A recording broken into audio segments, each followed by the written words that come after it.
न प्रेम का सहारा बचा, न सम्मान का। अब मेरे जीवन में केवल अपमान की अग्नि जलती है, और उस अग्नि का अंत केवल भीष्म की मृत्यु से होगा। आज काशी की राजकुमारियां अपना वर चुनेंगी। आर्यावर्त के महान योद्धा यहां उपस्थित हैं। सुनो काशी के राजाओं, मैं गंगापुत्र भीष्म हस्तिनापुर की ओर से आया हूं। इन तीनों राजकुमारियों पर अब कुरुवंश का अधिकार है। रोक सको तो रोक लो भीष्म को। आज ये राजकुमारियां भीष्म, अंबा मेरी है। मैं उस जीवन को नहीं लेता जिसे पहले दान दे चुका हूं। वापस लौट जाओ शाल्व। महारानी, मैं मन ही मन शाल्वराज को अपना पति मान चुकी हूँ। तुम्हें भीष्म जीत कर ले गया था, अब मैं तुम्हें स्वीकार नहीं कर सकता। तो मेरा अपराध क्या था?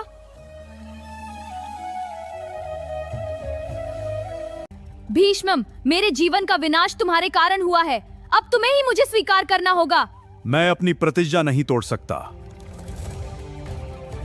सुनो भीष्म, मैं जन जन्मांतर तक तुम्हारा पीछा करूंगी। तुम्हारी मृत्यु ही मेरे अपमान का उत्तर होगी। हे देवताओं, मुझे शक्ति दो। मेरे अपमान की अग्नि अब प्रतिशोध बन चुकी है।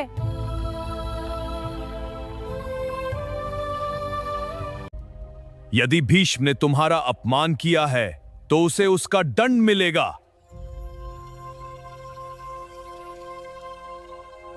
देवव्रत, अंबा को स्वीकार करो। गुरुदेव, मैं अपनी प्रतिज्ञा नहीं तोड़ सकता।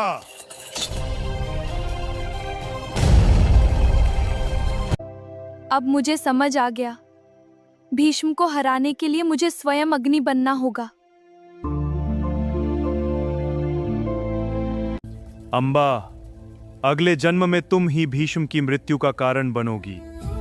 यह शरीर समाप्त होगा, लेकिन मेरा प्रतिशोध नहीं ही।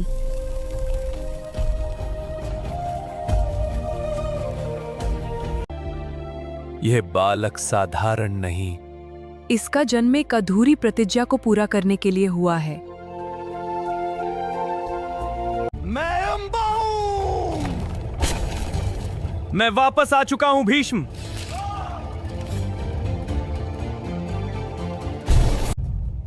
जब तक दुशासन के रक्त से मेरे बाल नहीं धुलेंगे, तब तक ये खुले रहेंगे।